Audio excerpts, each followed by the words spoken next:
চোখ ভিতরে ঢুকে গেছে, গাল ভিতরে ঢুকে গেছে, কোমরের মধ্যে অর্ধেক গোশত নাই, যৌবনের কোনো শক্তি নাই, কিচ্ছু নাই, কিচ্ছু নাই।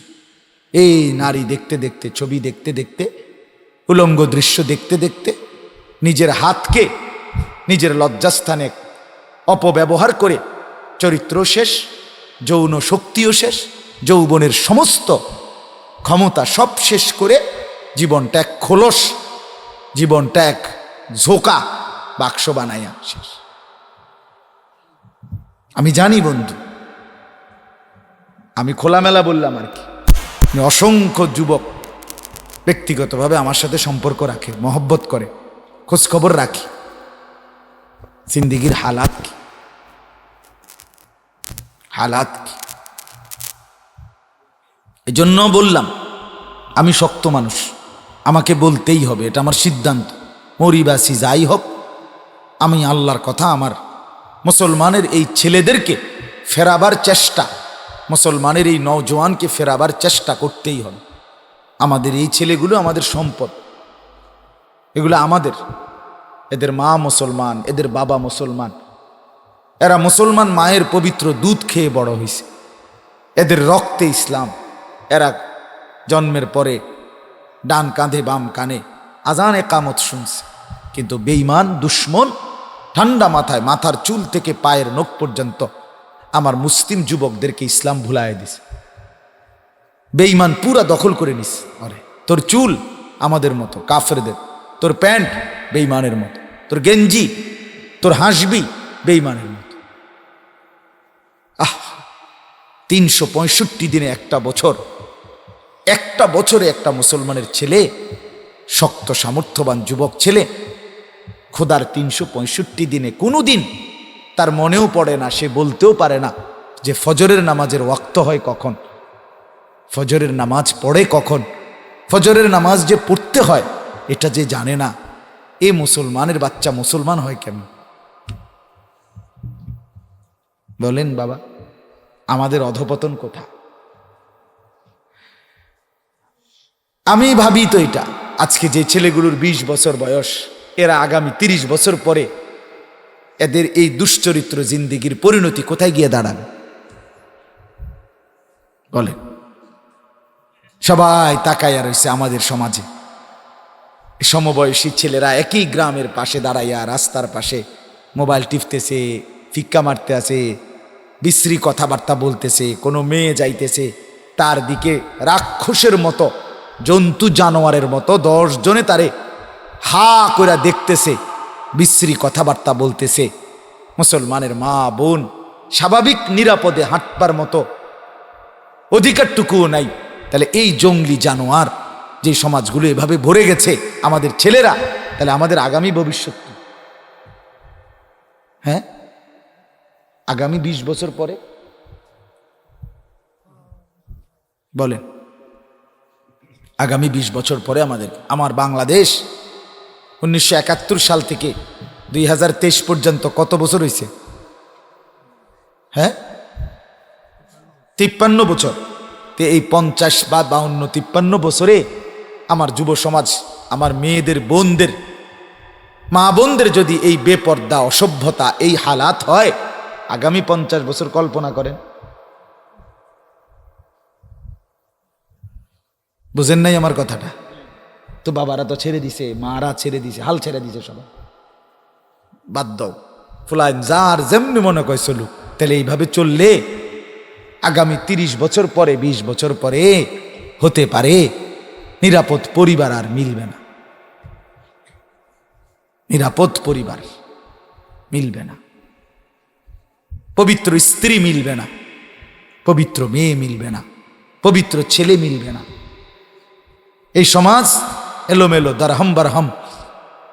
এটা কিতাবে আছে তাফসিরে, যেই সমাজে জেনা, ব্যভিচার, অশ্লীলতা, ছেলে মেয়ে, নারী পুরুষের অবাধ যৌনাচার বেড়ে যায়, ওই সমাজে অল্প সময়ের ব্যবধানে পারিবারিক সম্পর্ক, পারিবারিক বন্ধন, পবিত্র সম্পর্ক আর ছিন্ন ভিন্ন হয়ে যায়।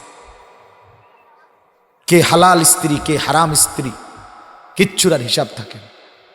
কোরআনুল কারীমে স্পষ্ট আছে। সূরা মুমতাহিনা একটা সূরা আছে 28 নম্বর পারা। এই সূরার মধ্যে আছে, আমাদের কথাটা মনোযোগ দিয়ে শুনে, আমাদের নবী সাল্লাল্লাহু আলাইহি সাল্লামের জমানায় সেই 1450 বছর আগে কোরআন নাজিলের সময় আল্লাহ তাআলা নবীজিকে বলছে, বন্ধু, মোমেন মহিলারা যখন ইমানদার, মানে কোনো নারী কাফের থেকে যখন ইমানদার হবে, মুসলমান হবে, ইসলাম গ্রহণ করবে, আপনি তার থেকে কয়েকটা বিষয়ের ওয়াদা নিবেন, বায়াত করাবেন পর্দার আড়াল থেকে। তো এই 6টা বিষয়, এর মধ্যে একটা বিষয় বলছে প্রত্যেকটা মহিলাকে এই কথার বায়াত করাবেন, ওয়াদা করাবেন যে আপনি এ কথার ওয়াদা নিবেন যে মুসলমান হওয়ার পর তোমরা নারীরা আর কোনো অবস্থাতেই নিজের স্বামী থাকা অবস্থায় অন্যের সন্তান, অন্য কারো সন্তান নিজের পেটে ধারণ করে স্বামীর নামে চালাইয়া দিবা না, এই কথার ওয়াদা করো। বুঝেন নাই? এটা কে লেগে কইল? ওয়ালা ইফতারিনাহু মিন বাইনি আইদিহিন্না ওয়া আরজুলিহিন্না। এই কথার অর্থ তাফসীর, মূল তাফসীর এটা। অর্থাৎ স্বামী তো আছে ঠিক আছে, কিন্তু পেটের সন্তানটা হতে পারে এর না, অন্য কারো, চালাইয়া দিছে এবাডার কাছে। বুঝেন নাই কথাটা? আল্লাহ বলছে, বন্ধু বলেন এ কথাটা জি কোন আমনে ওয়াদা করত যে কোনো মুসলিম নারী যেন এমনটা না করে। আজকে জিনা, ব্যভিচার, এই উলঙ্গ ছবি, নাচ গানের ছবি দেখার পর যেই যুবক মাতাল হয়ে যায়, যেই মেয়ে অশ্লীল হয়ে যায়, তো সেই সমাজ লণ্ডভণ্ড হয়ে যায়। আপনারা টের পাবেন। ছেলেদেরকে ফিরাচ্ছেন না তো টের পাইবেন। দেখবেন দেখবেন দেখবেন হিংস্রতা কাকে বলে, বর্বরতা কাকে বলে, নৃশংসতা কাকে বলে। এখন কিছুই মনে হয় না, এখন আর কিছুই মনে হয় না। আল্লাহ আমাদেরকে বুঝ দান করেন। তো আমি বলতেছিলাম, ইউসুফ আলাইহিস সালামকে নবীজি বলছে আকরাম, সম্মানিত। আল্লাহ বলছে ইন্নাহু মিন ইবাদিনাল মুখলাসিন, ইউসুফ আমার একান্ত মনোনীত বিশেষ বাছাইকৃত বান্দাদের একজন। আল্লাহ বলেন, নবীজি বলছেন এগুলোর মূল কারণ কি? ইউসুফ আলাইহিস সালামের মর্যাদা।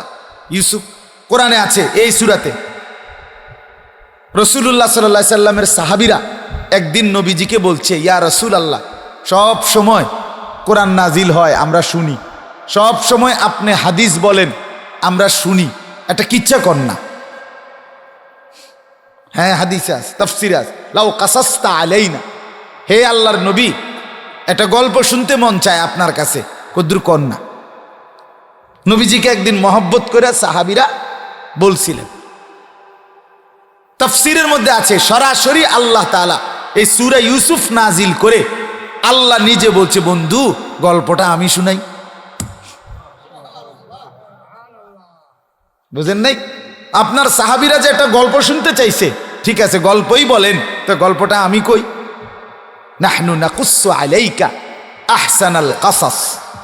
এরপরে আল্লাহ বলছে, আমি না বন্ধু আপনার সাহাবীদেরকে, আপনাকে, মদিনা থেকে কিছু ইহুদি শুনতে চাইছে, তারা সবাইকে একটি গল্প শোনাচ্ছি, তবে আগেই শুনে নেন যে এটা হলো আমার এই সৃষ্টি জগতের মধ্যে ঘটিত যত ঘটনা তার মধ্যে সর্বশ্রেষ্ঠ গল্প, সর্বশ্রেষ্ঠ ঘটনা, আহসানাল কাসাস, সবচেয়ে সুন্দর ঘটনা, যেটাকে ডাইরেক্ট আল্লাহ বলছে শ্রেষ্ঠ ঘটনা, সুন্দর ঘটনা। সেটা কেমন সুন্দর? তো ইউসুফ আলাইহিস সালামের ঘটনা সবচেয়ে সুন্দর ঘটনা। এটা কে বলছে? আল্লাহ। এই যে ইউসুফ আলাইহিস সালামের ঘটনাকে আল্লাহ সবচেয়ে সুন্দর বলছেন, ইউসুফকে মনোনীত বান্দা বলছেন, ইউসুফকে নবীজি বলছে আকরাম, সবচেয়ে সম্মানিত। এই সব কিছুর মূল কারণ বাহ্যিক চেহারার সৌন্দর্য নয়, বরং এটাই বলতে চাচ্ছি, সেটা হলো শুধুই কেবল ইউসুফ আলাইহিস সালামের চরিত্রের পবিত্রতা, ভেতরের পবিত্রতা, চরিত্রের বিশুদ্ধতা। পৃথিবীর সবচেয়ে সুন্দর চেহারার অধিকারী হয়ে ভরা যৌবন 33 বছরের তাগড়া যুবক অথবা 20 বছরের যুবক, এরকম ভরা যৌবনে একটি যুবক যার চেহারা সবচেয়ে সুন্দর, যার শরীর পুরা শক্তি, যৌবনের শক্তিতে ভরা, এরকম একটি যুবক একটি আবদ্ধ ঘরে, দরজা বন্ধ, জানালা বন্ধ, একজন ওই জামানার সবচেয়ে সুন্দরী নারী এবং সাধারণ কোনো ফ্যামিলির না, সম্রাজ্ঞী, অর্থমন্ত্রী, সবচেয়ে ক্ষমতাধর ব্যক্তির স্ত্রী, এরকম একজন সুন্দরী, রূপসী, রাজবংশীয়া, সম্মানিতা, মানে দুনিয়ার দৃষ্টিতে এরকম উচ্চ বংশীয়া একজন নারী, একজন যুবক যে ভীষণ সুন্দর, যার শরীরের শক্তি, সতেজতা সব আছে, এরকম সময়ে যেই যুবককে জিনা, ব্যভিচার, অসভ্যতার আমন্ত্রণ জানাইছে নারী, আবদ্ধ ঘরে সমস্ত সুযোগ পরিপূর্ণ থাকার পরেও ওই মুহূর্তে যেই যুবক সরাসরি আসমানে আল্লাহকে ডাক দিছে, আল্লাহ বলে এটাই সেরা ঘটনা, এটাই সেরা ঘটনা। এর চাইতে সেরা ঘটনা আর কি হইতে পারে? যুবক করলোটা কি? নওজোয়ান বাঁচলো কিভাবে? রাসূলুল্লাহ সাল্লাল্লাহু আলাইহি ওয়াসাল্লামের সামনে আল্লাহ তাআলা স্পষ্ট নিষেধ করছে মুমিনদেরকে যে তোমরা নবীর আগে বাইরো না, আওয়াজ বড় করো না, কদম বাড়াইও না সামনে।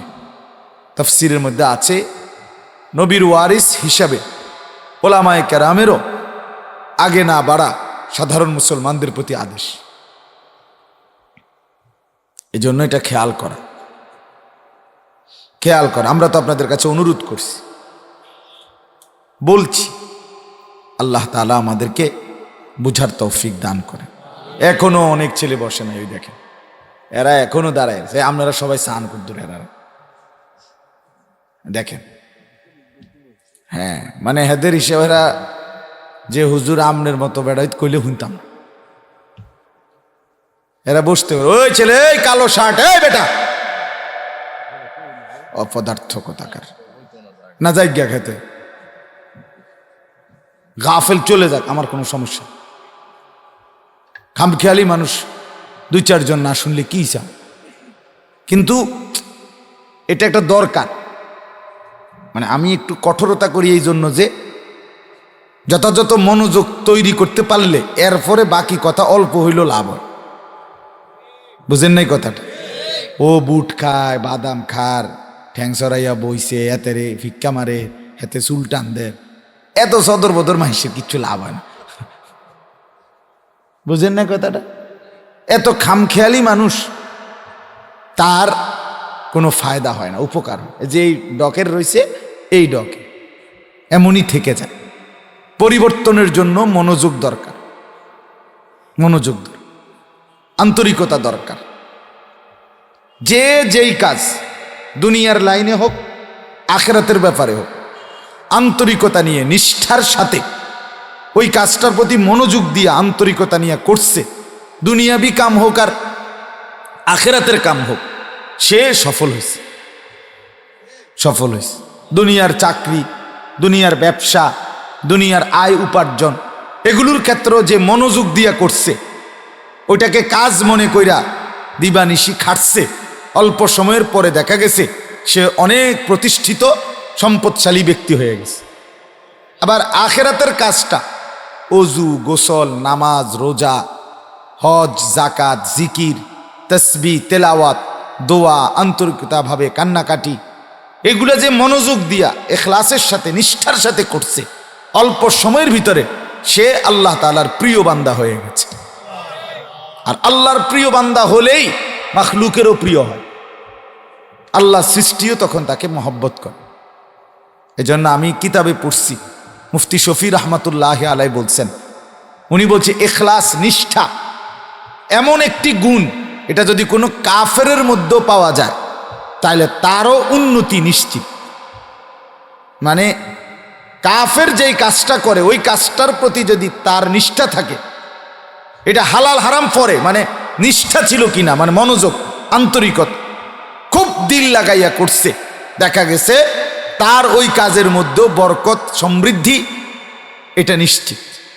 বাকি হালাল হারাম এটা যাচাই করা দায়িত্ব। এই জন্য প্রত্যেক মানুষের এটা উচিত যে যাই করি কোরআন সুন্নাহর আলোকে করা এবং ইখলাসের সাথে করা, আন্তরিকতা নিয়ে করা। কত মানুষ আছে আপনার এই 40 বছর ধরে নামাজ পড়ে উনি, কিন্তু উনার আসলে নামাজের প্রতি যে আন্তরিকতাটা এটা নাই। বলে কেমনে নাই? যদি আন্তরিকতা থাকতো তাহলে প্রতিনিয়ত উনার নামাজ আরো সুন্দর হইত। 40 বছর এবার আর সূরা কেরাত একই হওয়াদের, 40 বছর আগেও যেমনি পড়ছে ভুল, এখনো 40 বছর পরেও ভুল। তো আপনি কি পড়লেন? কি পড়লেন?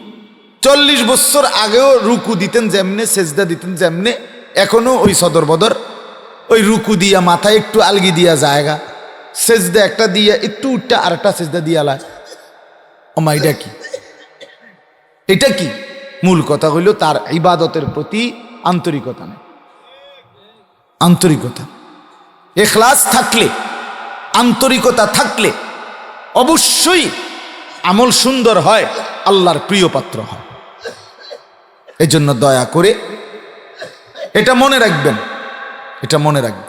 আমি প্রতিদিন চেষ্টা করি আমার এই যেখানেই যখনই বয়ান করি, কম হোক বেশি হোক। আজকে জোহরের পরে আমি বয়ান করছি এক জায়গায় কুমিল্লা ক্যান্টনমেন্টের কাছে, 3টার দিকে আসরের আগ পর্যন্ত। সর্বোচ্চ বুঝের মানুষ, মানে ওয়াজ শুনুন না, মানুষ আসছিল 8 জন থেকে 10 জন হইল। এই আর বাচ্চা সব, ওই মাদ্রাসার কিছু বাচ্চা বসছে, ছোট্ট ছোট্ট এগুলো, এটা কোনো বুঝে টোঝে না কিছু এরা, কিন্তু বুঝের মানুষ বইছে 8 থেকে 10 জন হইল। কিন্তু আমি পুরো 1 ঘন্টা এই 8 থেকে 10 জন মানুষের জন্য মনোযোগ দিয়ে আন্তরিকতার সাথে আজান পর্যন্ত বয়ান করছি। আমার হিসাব হইল 8 জন না, 1 জন হোক, আমাকে বলতে হবে আন্তরিকতার সাথে। কথা বুঝছেন না? তাহলে এটা একটা বিশেষ ব্যাপার, এটা খেয়াল করার বিষয়, এটা খেয়াল করার বিষয়। এই জন্য সবসময় ইনশাআল্লাহ ওযু, গোসল, নামাজ, জিকির, তেলাওয়াত, হজ, যাকাত, রোজা, আল্লাহর বন্দিগি আন্তরিকতার সাথে, ইখলাসের সাথে আল্লাহর জন্যে করার চেষ্টা করবেন। আল্লাহ তৌফিক দান করেন। বলতেছিলাম সূরা ইউসুফ, এই সূরার 3টি আয়াত 22, 23, 24 আপনাদের সামনে তেলাওয়াত করেছি। ইউসুফ আলাইহিস সালাম আল্লাহ তাআলার একজন মনোনীত পছন্দের নবী, আল্লাহর একজন নবী। আমাদের প্রিয় নবী সাল্লাল্লাহু আলাইহি ওয়াসাল্লাম, ওনাকে জিজ্ঞেস করা হয়েছিল একদিন সাহাবীরা, আইয়ুন নাসে আকরাম, হে আল্লাহর নবী, মানুষদের মধ্যে সবচেয়ে সম্মানিত ব্যক্তি কে? তো প্রথম উত্তর তো হইল নবীজি নিজেই। কথা বোঝেন নাই? নবীজির চাইতে মানুষদের মধ্যে সম্মানিত আর কেউ হইতে পারেন। কিন্তু যেহেতু প্রশ্নটা করছে নবীজিকেই সরাসরি, এই জন্য নবীজি বিনয়ের কারণে, তাওয়াজুর কারণে, তো বাকি মানুষদের মধ্যে তিনি উত্তর দিছে। আল্লাহ নবী সাল্লাল্লাহু আলাইহি সাল্লাম বললেন, এই বাকি সমস্ত মানুষের মধ্যে আদম থেকে নিয়ে ইসরাফিলের ফু পর্যন্ত সমস্ত মানুষের মধ্যে শ্রেষ্ঠতম মানুষ ইউসুফ। এই ইউসুফ নবীর নাম কইছে ইউসুফ। এখন প্রশ্ন হলো কেন? নবীজি নিজে উত্তর দিছে, ইউসুফই একমাত্র নবী যিনি নিজেও আল্লাহর নবী, বাবাও আল্লাহর নবী, দাদাও আল্লাহর নবী, দাদার বাপ তিনিও আল্লাহর নবী। এটা একমাত্র ১.৫ লাখ আম্বিয়ার মধ্যে উনারই বৈশিষ্ট্য। আর কোন নবীর এই বৈশিষ্ট্য নাই যে একসাথে 4 পুরুষ 4 জন নবী, শুধু ইউসুফ নবীর বৈশিষ্ট্য। ইউসুফ আলাইহিস সালাম নিজে নবী, ওনার আব্বা ইয়াকুব আলাইহিস সালাম উনিও নবী, ওনার আব্বা ইসহাক আলাইহিস সালাম উনিও নবী, ওনার আব্বা ইব্রাহিম আলাইসাল্লাম উনি আল্লাহর নবী, আল্লাহর খলিল। এই জন্য নবীজি বলছেন ইউসুফ নবিউল্লাহ ইবনু নবিইল্লাহ ইবনু নবিইল্লাহ ইবনু খলিলিল্লাহ। ইউসুফ কেন? আল্লাহর নবী, তার বাবা আল্লাহর নবী, তার বাবা আল্লাহর নবী এবং তার বাবা আল্লাহর খলিল ইব্রাহিম। তাহলে ইউসুফ আলাইহিস সালামকে আমাদের প্রিয় নবী সাল্লাল্লাহু আলাইহি সাল্লাম শ্রেষ্ঠ সম্মানিত ব্যক্তি হিসাবে উল্লেখ করেছেন। 2 নাম্বার, আমাদের প্রিয় নবী সাল্লাল্লাহু আলাইহি সাল্লাম তাফসিরে ইবনে কাসিরের মধ্যে আছে, নবীজি বলেন আমি মেরাজের রাতে, নবীজি যে মেরাজে গেছেন, তো মেরাজে 7 আসমানে পার হওয়ার সময় প্রত্যেক আসমানে নবীজি সাল্লাল্লাহু আলাইহি সাল্লাম বিভিন্ন নবীদেরকে দেখছেন, সাক্ষাৎ করছেন। তন্মধ্যে 3য় আসমানে ইউসুফ আলাইহিস সালামকে দেখছেন নবীজি সাল্লাল্লাহু আলাইহি ওয়াসাল্লাম, ইউসুফ নবীকে দেখছেন। তো নবীজি বর্ণনা করছেন আমি মেরাজের রাতে আসমানে ইউসুফকে দেখছি, দেখে অনেকক্ষণ চাইছি ভালো মতো, তাকাইয়া আমি এটা বুঝছি যে আমার আল্লাহ তার সমস্ত মাখলুকাত, গোটা সৃষ্টি জগতে যত সৌন্দর্য দিছে তার অর্ধেক বরাবর ইউসুফকে দিছে। এখন ভাবেন তো ইউসুফ কেমন সুন্দর ছিল।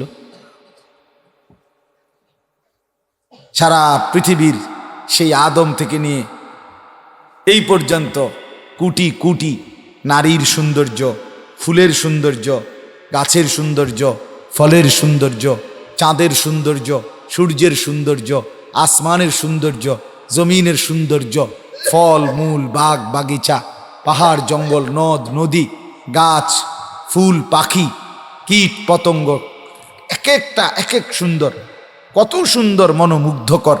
এই সমস্ত সুন্দর যা ইউসুফের সুন্দর তার পুরা অর্ধেক। এখন তিনি কেমন সুন্দর ছিলেন? অনেক সুন্দর, ঠিক না? ভীষণ সুন্দর ছিল, ভীষণ সুন্দর। ছোট্টবেলায় ইউসুফ আলাইহিস সালামের মা মারা গেছিলেন, তো ইউসুফ আলাইহিস সালামের ফুফু ওনাকে লালন পালন করে বড় করছে। যখন দুধ ছাড়ানো হয়েছে, ইউসুফ আলাইহিস সালামের বাবা ইয়াকুব আলাইহিস সালাম উনি এই ফুফু মানে ওনার বোন, ইয়াকুব নবীর বোন, ওনাকে বলছে আমার ছেলে আমাকে দিয়ে দাও।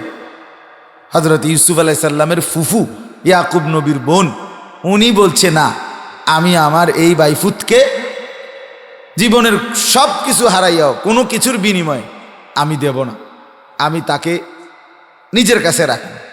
মানে এতটা পছন্দ করতেন উনি, এত আদর করতেন ইউসুফকে যে ওনার ফুফু ওনাকে দিতে চান, বহু জোর করে ইয়াকুব আলাইহিস সালাম ওনাকে আনছে। তাহলে বোঝা গেল ওনার ফুফুর কাছে উনি অনেক সুন্দর, অনেক প্রিয়, অনেক আদরের ছিলেন।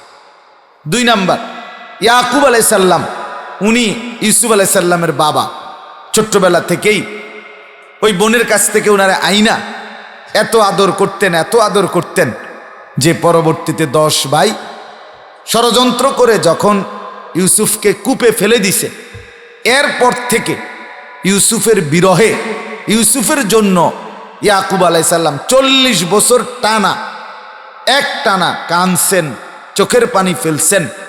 কোরআনে আছে ওয়াবিয়াদ্দাত আইনাহু মিনাল হুজনি, আল্লাহ তাআলা বলেন ইউসুফ এর বিরহে পিতা ইয়াকুবের 2 চোখ কানতে কানতে সাদা হইয়া অন্ধ হয়ে গেছে। তার মানে ইয়াকুব আলাইহিস সালামের কাছে ইউসুফ কতটা প্রিয় ছিল। জুলাইখা নামের যেই মহিলাটা মিশরে অর্থমন্ত্রী, আজিজে মিশরের স্ত্রী, সে তাকে ভীষণ ভালোবাসতেন। 8 বছর বয়সে ইউসুফ আলাইহিস সালাম ওই বাড়িতে আসছে। যখন ইউসুফ আলাইহিস সালামের বয়স 33, কোনো বর্ণনায় 20, এই সময়ে পূর্ণ যৌবন, তখন এই নারী ইউসুফ আলাইহিস সালামের রূপ আর সৌন্দর্যে একবারে মাতোয়ারা, আত্মহারা ছিল।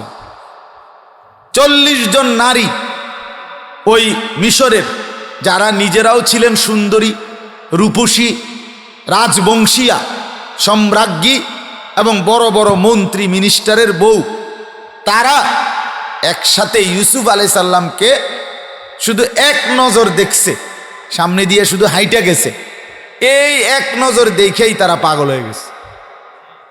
বলছে কুলনা হাশা লিল্লাহ মা হাদা বাশারা, তারা বলে উঠছে আল্লাহর কসম জুলাইখা, এ তো মানুষ না, মানুষ এত সুন্দর হয় কেমনে, এ তো মানুষ হইতে পারে না।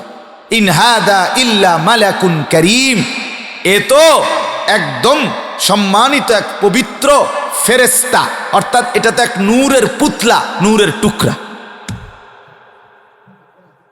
এত সুন্দর ছিলেন তিনি, মানে আমি বুঝাইতে চাইতেছি ওনার সৌন্দর্যটা, যে ফুফুর কাছে তিনি এত সুন্দর ছিলেন, বাবার কাছে তিনি এত সুন্দর ছিলেন, জুলাইখার কাছে তিনি এত সুন্দর ছিলেন, 40 জন নারীর চোখে তিনি এত সুন্দর ছিলেন, আল্লাহর রাসূল সাল্লাল্লাহু আলাইহি সাল্লামের চোখেও মেরাজের রাত্রিতে তিনি এত সুন্দর ছিলেন।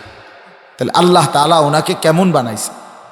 আচ্ছা, এটা তাহলে বুঝলেন যে ইউসুফ আলাইহিস সালাম অসম্ভব সুন্দর ছিলেন, অসম্ভব।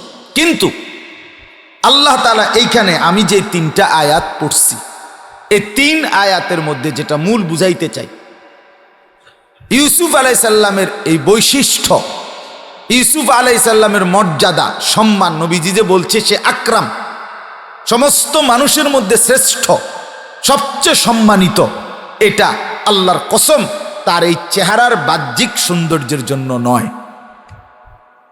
আগে তো সৌন্দর্যটা আমরা করে বুঝাইয়া কইলাম, কিন্তু এই সৌন্দর্যের জন্য উনি অনেক সুন্দর দেখতে, চেহারা, নাক, চোখ, কান, হাত, আঙ্গুল, পাও, ঠোঁট, চুল, এগুলো অনেক সুন্দর।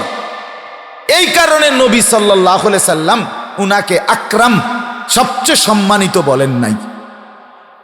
আল্লাহ তাআলা এই কোরআনুল কারীমের মধ্যে বলছেন ইন্নাহু মিন ইবাদিনাল মুখলাসিন, এই যে এই মাত্র আমি পড়ছি ওই 3 আয়াতের শেষ কথা, 24 নম্বর আয়াতের শেষ কথা হলো ইউসুফ আমার একান্ত মনোনীত বাছাইকৃত বান্দাদের একজন।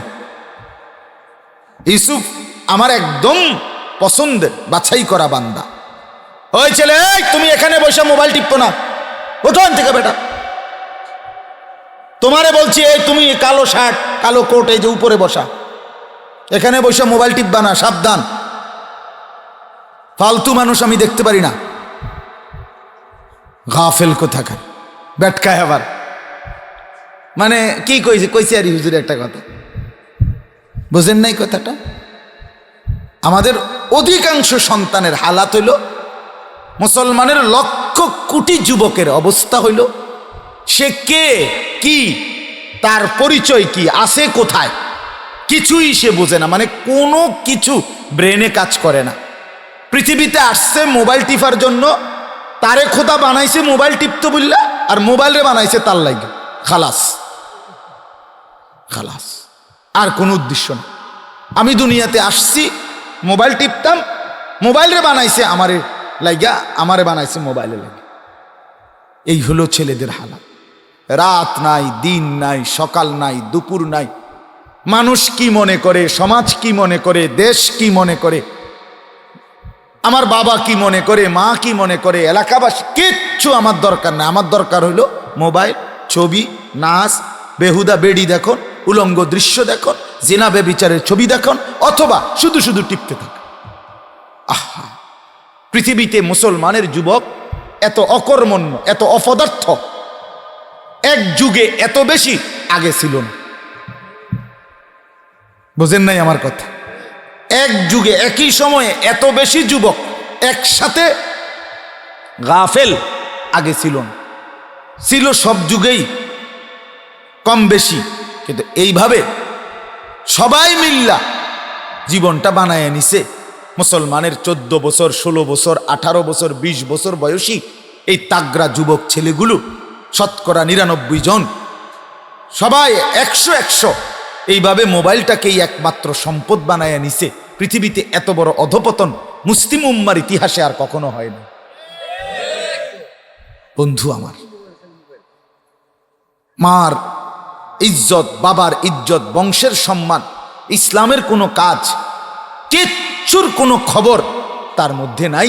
তার জীবন একটাই, চুরি করে পারো, ডাকাতি করে পারো, বাবের পকেট থেকে নাও, যেমনে পারো টাকা নাও, এমবি ঢুকাও, মোবাইল টিপো, খালাস। এই এতটুকুই জিন্দেগি, এর দূরে জীবন। আরে বন্ধু, এটা কোনো মানুষের সুস্থ স্বাভাবিক জীবন নয়। সামান্য সৌজন্যতা, ভদ্রতা যার মধ্যে নাই, সে স্বাভাবিক মানুষ কিভাবে হয় বলেন? বলেন। আমাদের সন্তানদের চেহারাগুলো দেখেন, বেনামাজি সন্তানের চেহারা দেখেন, দেখবেন কি পরিমাণ কালো চেহারা, কি পরিমাণ দয়ামায়াহী, নির্দয়, পাষাণ, নির্মম চেহারা। চোখ ভিতরে ঢুকে গেছে, গাল ভিতরে ঢুকে গেছে, কোমরের মধ্যে অর্ধেক গোশত নাই, যৌবনের কোনো শক্তি নাই, কিচ্ছু নাই, কিচ্ছু নাই। এই নারী দেখতে দেখতে, ছবি দেখতে দেখতে, উলঙ্গ দৃশ্য দেখতে দেখতে নিজের হাতকে নিজের লজ্জাস্থানে অপব্যবহার করে চরিত্র শেষ, যৌন শক্তিও শেষ, যৌবনের সমস্ত ক্ষমতা সব শেষ করে জীবনটা এক খোলস, জীবনটা এক ঝোঁকা বাক্স বানাইয়া শেষ। আমি জানি বন্ধু, আমি খোলামেলা বললাম আর কি, অসংখ্য যুবক ব্যক্তিগতভাবে আমার সাথে সম্পর্ক রাখে, মহব্বত করে, খোঁজখবর রাখি, জিন্দেগির হালাত কি, হালাত কি। এজন্য বললাম আমি শক্ত মানুষ, আমাকে বলতেই হবে, এটা আমার সিদ্ধান্ত। মরিবাসী যাই হোক, আমি আল্লাহর কথা, আমার মুসলমানের এই ছেলেদেরকে ফেরাবার চেষ্টা, মুসলমানের এই নওজোয়ানকে ফেরাবার চেষ্টা করতেই হবে। আমাদের এই ছেলেগুলো আমাদের সম্পদ, এগুলো আমাদের। এদের মা মুসলমান, এদের বাবা মুসলমান, এরা মুসলমান মায়ের পবিত্র দুধ খেয়ে বড় হয়েছে, এদের রক্তে ইসলাম। এরা জন্মের পরে ডান কাঁধে বাম কানে আজানে কামত শুনছে, কিন্তু বেঈমান দুশ্মন ঠান্ডা মাথায়, মাথার চুল থেকে পায়ের নখ পর্যন্ত আমার মুসলিম যুবকদেরকে ইসলাম ভুলায় দিছে। বেঈমান পুরা দখল করে নিস। আরে তোর চুল আমাদের মতো কাফেরদের, তোর প্যান্ট বেঈমানের মতো, তোর গেঞ্জি, তোর হাসবি বেঈমানের মতো। 365 দিনে একটা বছর, একটা বছরে একটা মুসলমানের ছেলে, শক্ত সামর্থ্যবান যুবক ছেলে, খোদার 365 দিনে কোনো দিন তার মনেও পড়ে না, সে বলতেও পারে না যে ফজরের নামাজের ওয়াক্ত হয় কখন, ফজরের নামাজ পড়ে কখন, ফজরের নামাজ যে পড়তে হয় এটা যে জানে না। এ মুসলমানের বাচ্চা মুসলমান হয় কেমন বলেন বাবা? আমাদের অধপতন কোথা? আমি ভাবি তো এটা, আজকে যে ছেলেগুলোর 20 বছর বয়স, এরা আগামী 30 বছর পরে এদের এই দুশ্চরিত্র জিন্দিগির পরিণতি কোথায় গিয়ে দাঁড়াবে বলে? সবাই তাকাইয়া রয়েছে আমাদের সমাজে। সমবয়সী ছেলেরা একই গ্রামের পাশে দাঁড়াইয়া রাস্তার পাশে মোবাইল টিপতেছে, ফিক্কা মারতে আছে, বিশ্রী কথাবার্তা বলতেছে। কোনো মেয়ে যাইতেছে, তার দিকে রাক্ষসের মতো, জন্তু জানোয়ারের মতো 10 জনে তারে হা করে দেখতেছে, বিশ্রী কথাবার্তা বলতেছে। মুসলমানের মা বোন স্বাভাবিক নিরাপদে হাঁটবার মতো অধিকারটুকুও নাই। তাহলে এই জঙ্গলি জানোয়ার যে সমাজগুলো এভাবে ভরে গেছে, আমাদের ছেলেরা, তাহলে আমাদের আগামী ভবিষ্যৎ কি?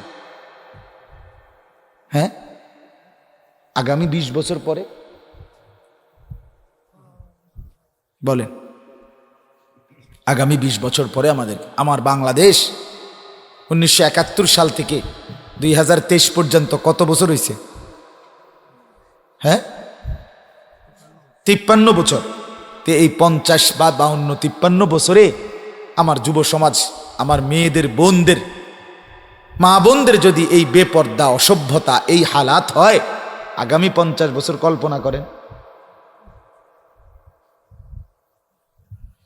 বুঝেন নাই আমার কথাটা? তো বাবারা তো ছেড়ে দিছে, মারা ছেড়ে দিছে, হাল ছেড়ে দিছে, সবাই বাদ দাও, ফুলাইন যার যেমনি মনে করে চলুক। তাহলে এইভাবে চললে আগামী 30 বছর পরে, 20 বছর পরে হতে পারে নিরাপদ পরিবার আর মিলবে না, নিরাপদ পরিবার মিলবে না, পবিত্র স্ত্রী মিলবে না, পবিত্র মেয়ে মিলবে না, পবিত্র ছেলে মিলবে না। এই সমাজ এলোমেলো, দারহাম বারহাম। এটা কিতাবে আছে তাফসিরে, যেই সমাজে জেনা, ব্যভিচার, অশ্লীলতা, ছেলে মেয়ে, নারী পুরুষের অবাধ যৌনাচার বেড়ে যায়, ওই সমাজে অল্প সময়ের ব্যবধানে পারিবারিক সম্পর্ক, পারিবারিক বন্ধন, পবিত্র সম্পর্ক আর ছিন্ন ভিন্ন হয়ে যায়। কে হালাল স্ত্রী, কে হারাম স্ত্রী, কিচ্ছুর আর হিসাব থাকে না। কোরআনুল কারীমে স্পষ্ট আছে, সূরা মুমতাহিনা একটা সূরা আছে, 28 নম্বর পারা। এই সূরার মধ্যে আছে, আমাদের কথাটা মনোযোগ দিয়ে শুনে, আমাদের নবী সাল্লাল্লাহু আলাইহি সাল্লামের জমানায়, সেই 1450 বছর আগে কোরআন নাজিলের সময় আল্লাহ তাআলা নবীজিকে বলছে, বন্ধু, মুমিন মহিলারা যখন ইমানদার, মানে কোন নারী কাফের থেকে যখন ইমানদার হবে, মুসলমান হবে, ইসলাম গ্রহণ করবে, আপনি তার থেকে কয়েকটা বিষয়ের ওয়াদা নিবেন, বায়াত করাবেন পর্দার আড়াল থেকে। তো এই 6টা বিষয়, এর মধ্যে একটা বিষয় বলছে প্রত্যেকটা মহিলাকে এই কথার বায়াত করাবেন, ওয়াদা করাবেন, যে আপনি এ কথার ওয়াদা নিবেন যে মুসলমান হওয়ার পর তোমরা নারীরা আর কোনো অবস্থাতেই নিজের স্বামী থাকা অবস্থায় অন্যের সন্তান, অন্য কারো সন্তান নিজের পেটে ধারণ করে স্বামীর নামে চালাইয়া দিবা না, এই কথার ওয়াদা করো। বুঝেন নাই? এটা কে লেগে কইল? ওয়ালা ইফতারিনাহু মিন বাইনি আইদিহিন্না ওয়া আরজুলিহিন্না। এই কথার অর্থ তাফসীর, মূল তাফসীর এটা। অর্থাৎ স্বামী তো আছে ঠিক আছে, কিন্তু পেটের সন্তানটা হতে পারে এর না, অন্য কারো, চালাইয়া দিছে এবারের কাছে। বুঝেন নাই কথাটা? আল্লাহ বলছে, বন্ধু বলেন এই কথাটা জি কোন আমনে ওয়াদা করতো যে কোনো মুসলিম নারী যেন এমনটা না করে। আজকে জিনা, ব্যভিচার, এই উলঙ্গ ছবি, নাচ গানের ছবি দেখার পর যেই যুবক মাতাল হয়ে যায়, যেই মেয়ে অশ্লীল হয়ে যায়, তো সেই সমাজ লণ্ডভণ্ড হয়ে যায়।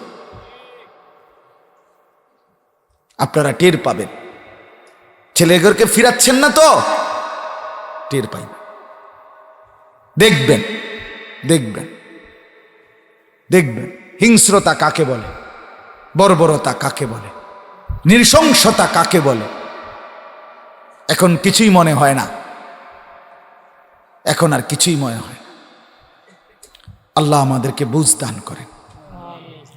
তো আমি বলতেছিলাম, ইউসুফ আলাইহিস সালামকে নবীজি বলছে আকরাম, সম্মানিত। আল্লাহ বলছে ইন্নাহু মিন ইবাদিনাল মুখলাসিন, ইউসুফ আমার একান্ত মনোনীত বিশেষ বাছাইকৃত বান্দাদের একজন। আল্লাহ বলেন, নবীজি বলছেন, এগুলোর মূল কারণ কি? ইউসুফ আলাইহিস সালামের মর্যাদা।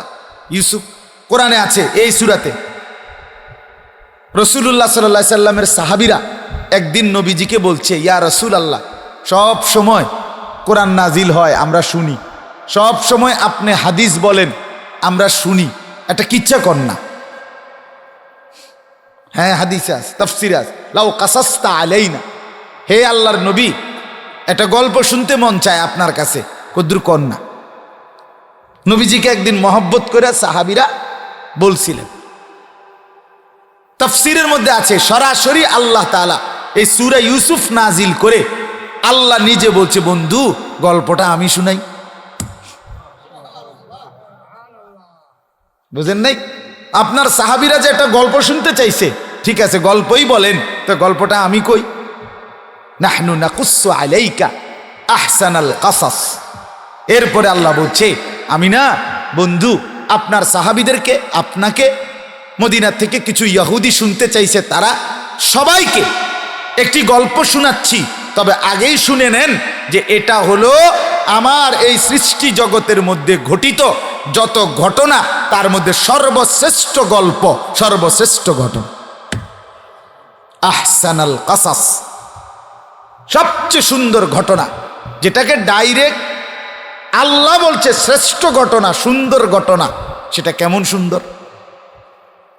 তো ইউসুফ আলাইহিস সালামের ঘটনা সবচেয়ে সুন্দর ঘটনা। এটা কে বলছে? আল্লাহ। এই যে ইউসুফ আলাইহিস সালামের ঘটনাকে আল্লাহ সবচেয়ে সুন্দর বলছেন, ইউসুফকে মনোনীত বান্দা বলছেন, ইউসুফকে নবীজি বলছে আকরাম, সবচেয়ে সম্মানিত। এই সব কিছুর মূল কারণ বাহ্যিক চেহারার সৌন্দর্য নয়, বরং এটাই বলতে চাচ্ছি, সেটা হলো শুধুই কেবল ইউসুফ আলাইহিস সালামের চরিত্রের পবিত্রতা, ভেতরের পবিত্রতা, চরিত্রের বিশুদ্ধতা। পৃথিবীর সবচেয়ে সুন্দর চেহারার অধিকারী হয়ে ভরা যৌবন, 33 বছরের তাগড়া যুবক অথবা 20 বছরের যুবক, এরকম ভরা যৌবনে একটি যুবক যার চেহারা সবচেয়ে সুন্দর, যার শরীর পুরা শক্তি, যৌবনের শক্তিতে ভরা, এরকম একটি যুবক একটি আবদ্ধ ঘরে, দরজা বন্ধ, জানালা বন্ধ, একজন ওই জামানার সবচেয়ে সুন্দরী নারী এবং সাধারণ কোনো ফ্যামিলির না, সম্রাজ্ঞী, অর্থমন্ত্রী, সবচেয়ে ক্ষমতাধর ব্যক্তির স্ত্রী, এরকম একজন সুন্দরী, রূপসী, রাজবংশীয়া, সম্মানিতা, মানে দুনিয়ার দৃষ্টিতে এরকম উচ্চ বংশীয়া একজন নারী, একজন যুবক যে ভীষণ সুন্দর, যার শরীরের শক্তি, সতেজতা সব আছে, এরকম সময়ে যেই যুবককে জিনা, ব্যভিচার, অসভ্যতার আমন্ত্রণ জানাইছে নারী, আবদ্ধ ঘরে সমস্ত সুযোগ পরিপূর্ণ থাকার পরেও ওই মুহূর্তে যেই যুবক সরাসরি আসমানে আল্লাহকে ডাক দিছে, আল্লাহ বলে এটাই সেরা ঘটনা, এটাই সেরা ঘটনা। এর চাইতে সেরা ঘটনার কি হইতে পারে? যুবক করলোটা কি? নওজোয়ান বাঁচলো কিভাবে? আর এটাই ইউসুফ আলাইহিস সালামের ঘটনা। এজন্য ইউসুফ আলাইহিস সালাম যখন চরিত্রের পবিত্রতা দেখাইছে, ইউসুফ আলাইহিস সালাম ভরা যৌবনে নারীর ফাঁদ থেকে, নারীর লোভ থেকে, নারীর অশ্লীলতা থেকে, জিনা আর ব্যভিচার থেকে নিজেকে যখন হেফাজত করছে, আল্লাহ বলেন আমি তাকে গোটা কায়নাতের মধ্যে সম্মানিত বানাই দিলাম। ইন্নাহু মিন ইবাদিনাল মুখলাসিন, সে আমার মনোনীত বান্দাদের একজন বানিয়ে নিল যৌবনকালে। এই জন্য আমি এই কথাটাই শুধু আপনাদেরকে শুনাইবার জন্যই পড়ছি যে ইউসুফ আলাইহিস সালামের মূল বৈশিষ্ট্য হইল যৌবনকালে ওনার চরিত্রের কি পবিত্রতা। বলেন না কি? চরিত্রের পবিত্র। রাসূলুল্লাহ সাল্লাল্লাহু আলাইহি সাল্লাম হাদিসে ইরশাদ করেছেন, মা মিন শাইইন আসকালা ফি মিজানিল আবদিল মুমিন ইয়াউমাল কিয়ামা মিন হুসনিল খুলক। নবীজি বলেন, কোন মুমিন বান্দার কিয়ামতের ময়দানে মিজানের পাল্লায় যেই নেকি ওজন হবে, সেই নেকির পাল্লাতে উত্তম চরিত্রের চাইতে ভারী ওজনদার কোনো জিনিস আর রাখা হবে না।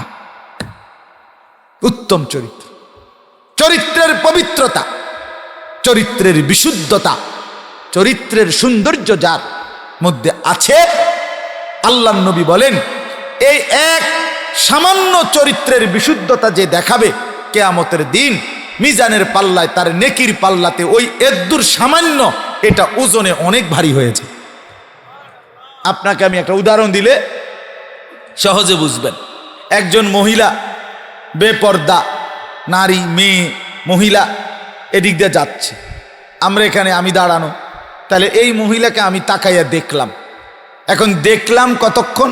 বেডি যাইতে যাইতে যতক্ষণ, তাহলে বেডি যাইতে যাইতে ফার হইতে হইতে হয়তো নাহলে 30 সেকেন্ড, নাইতে 1 মিনিট, বেডি তো আর এনে খারাই থাকতো না আধা ঘন্টা। কথা বলেন না কেন? তাহলে আমি দেখলাম কতক্ষণ?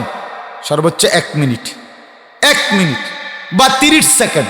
এবার এর বিপরীতটা কল্পনা করেন, অর্থাৎ আমি নজর নামায় রাখলাম, দেখলাম না, তাহলে কষ্ট করলাম কয় সেকেন্ড? 30 সেকেন্ড। কষ্ট করলাম 1 মিনিট, ভিন নারীকে দেখলাম না। আল্লাহর কসম, রাসূলুল্লাহ বলে এই 30 সেকেন্ড, এই 1 মিনিট নজর নামাইছে চরিত্রের পবিত্রতার জন্য। এই 1 মিনিটের এই নেকিটা, 30 সেকেন্ডের এই নেকিটা আমল নামার মধ্যে কিয়ামতের ময়দানে মিজানের পাল্লায়, নেকির পাল্লাতে যখন রাখা হবে, তখন নেকির পাল্লা অনেক ভারী হয়েছে।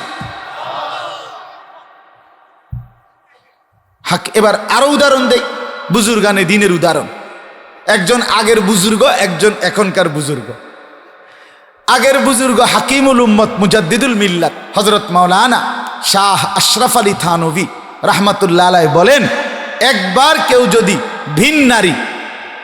ভিন্ন নারীর থেকে নিজের চোখ নামায়, নজর হেফাজত করে, আল্লাহর রাসূল থানভী রাহমাতুল্লাহ আলাইহি বলেন, আল্লাহ তাআলা ওই লোকটাকে 10,000 রাকাত নফল নামাজ পড়ার চাইতেও বেশি নেকি দান করবেন একবার। তাইলে একবার নজর নামানো 30 সেকেন্ডের কাম, 1 মিনিটের কষ্ট।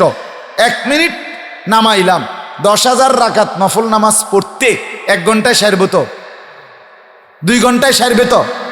কথা বলেন না কেন? তাইলে 10,000 নফল নামাজ, 10,000 রাকাত পড়তে কত লম্বা সময় দরকার?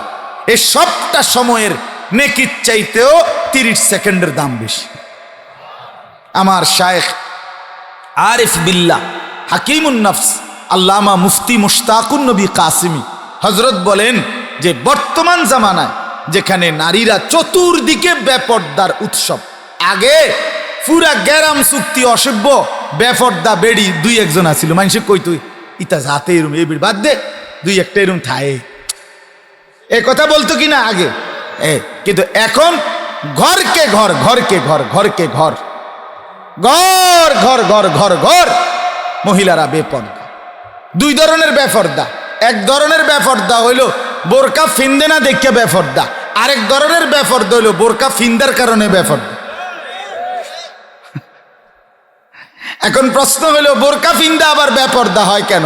যত মহিলা লাল, নীল, হলুদ, কমলা, বেগুনি এবং টাইট 3 পিসে কাপড় লাগে যেদ্দুর, বোরকা তো কাপড় লাগে এদ্দুর টাইট এর রঙ্গিলা বোরকা যে বেডি পরে, এ বেডি বোরকা পরেও পুরাপুরি 100 বেপর্দা বেপর্দা বেপর্দা।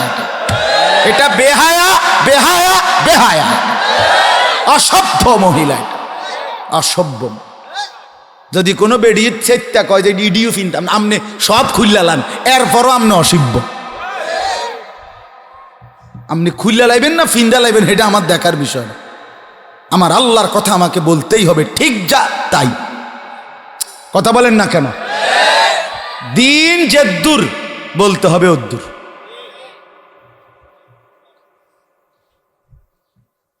অতএব এটা মনে রাখতে হবে। এজন্য বললাম 30 সেকেন্ডের চরিত্রের পবিত্রতা, 1 মিনিটের চরিত্রের পবিত্রতা। আমার শায়েখ বলেন বর্তমান জামানায় একবার নজর হেফাজত করা, আল্লামা মুফতি মুশতাকুন নবী কাসিমি হুজুর বলেন 1,00,000 রাকাত নফল নামাজ পড়ার চাইতে উত্তম। কারণ বর্তমান এই গুনার, নারীদের বেপর্দার চতুর্মুখী সয়লাভ, এই পরিবেশে নজর বাঁচানো কঠিন, কিন্তু এরপরও যুদ্ধ করে কষ্ট করে আখেরাতের ভয়ে যারা বাঁচিয়ে রাখলো নজর, আল্লাহ তাআলা তাদেরকে ভীষণ উপকার দান করুন। আপনি শুধু একটা জিনিস শুনেন, আমার ভাই আমার বাপ আপনাদেরকে বলি, মুরব্বীরা বলে এই শুভ আজ আমরা হইনা কি লাভ? আপনারা যারা সাদওয়ানে বইয়া টেলিভিশনে বেডি চান, আপনারা কিন্তু এই ডকের বেড হইতে, হ্যাঁ 60 বছরের বুড়া মিয়া চাষা, আপনি কিন্তু এই ডকের, যে ডকের চাষা সাদওয়ানে বইয়া টেলিভিশনে চিকন টুলে বইয়া বেডি চান, আপনি এই কিসিমের মানুষ। হ্যাঁ আপনি চাইয়েন, বুঝছেন, আপনারও শরম কম, বরঞ্চ নওজোয়ানের চাইতো বুড়া বেড হইতে শরম কম। যে বুড়া মিয়া টেলিভিশন চায়, নাচ গান দেখে, এ 20 বছরের 25 বছরের তাগড়া যুবকের চাইতেও বেশি বেশরম। কেন কেন? প্রশ্ন হলো এই কারণে, ওই যুবকের তো জওয়ানি আছে, আমনের তো নাই। আমনে কীর্তেন সানেডি, হ্যাঁ আমনে বুড়া মিয়া কি সানেগুলো? বদনসিব বইয়া বইয়া বিড়ি খায় আর বসে বসে চা দোকানে শৈলে দেয় না, বল নাই, এরপরে বেডিসান। আপনি বেডিসান কেন? আপনি মহিলা দেখেন কেন? নাচ গান দেখেন কেন? আস্তাগফিরুল্লাহ। হায়া তো থাকা চাই, অনুভূতি তো থাকা চাই। 60 বছরের বয়স্ক মুসলমান আজও যদি লজ্জা না হয়, কখন হবে? কথা কোন? 70 বছরের চাচা আজও যদি আপনার ভিতরে আখিরাতের ভয় না আসে, কবরের ভয় না আসে, আসবে কোন দিন চাচা? আর কোন দিন? আর কখন? আর কখন? আফসোসের ব্যাপার, আফসোসের ব্যাপার। এই জন্য বললাম, একটা উদাহরণ শুনাইতে চাচ্ছি। নবী সাল্লাল্লাহু আলাইহি সাল্লাম বলেন, মান নাযারা ইলা মাহাসিনি ইমরাআতিন আজনাবিয়্যা সুব্বা ফি আইনাইহিল আনিক ইয়াউমাল কিয়ামা। নবীজি বলেন, যে ব্যক্তি কোনো ভিন নারীর দিকে দেখলো, নারীর সৌন্দর্য দেখলো, আল্লাহ রসুল বলে, উম্মত শুনো, কিয়ামতের দিন আল্লাহ তাআলা ওই ব্যক্তির 2 চোখের উপরে জাহান্নামের গলিত সীসা ঢেলে দিবেন। আমি একটা কারণে বলছি এই কথাটা। আমার বাপ, আমার আজকে 4 দিন, 3 দিন বা 4 দিন আমার এই চোখ উঠছে, যে এই যে চোখ লাল লাল দেখেন, আমি এই 3-4 দিনে সামান্য চোখ উঠছে কি, আর চোখ তো চোখে আছে, মানে একটু লাল হয়ে গেছে। এটা কেমন সারাক্ষণ খসখস করে, এরকম জানি করে, চুলকানির মতো আর কি সারাক্ষণ। আমার এই যে পকেটে দেখেন সারাক্ষণ 2টা ড্রপ চোখের, আজকে 4টা দিন। কিন্তু কি পরিমাণ অস্বস্তি আমার কাছে লাগে, মনে হয় যেন ছিড়ালাই চুলকাইয়া, এরকম মনে হয়।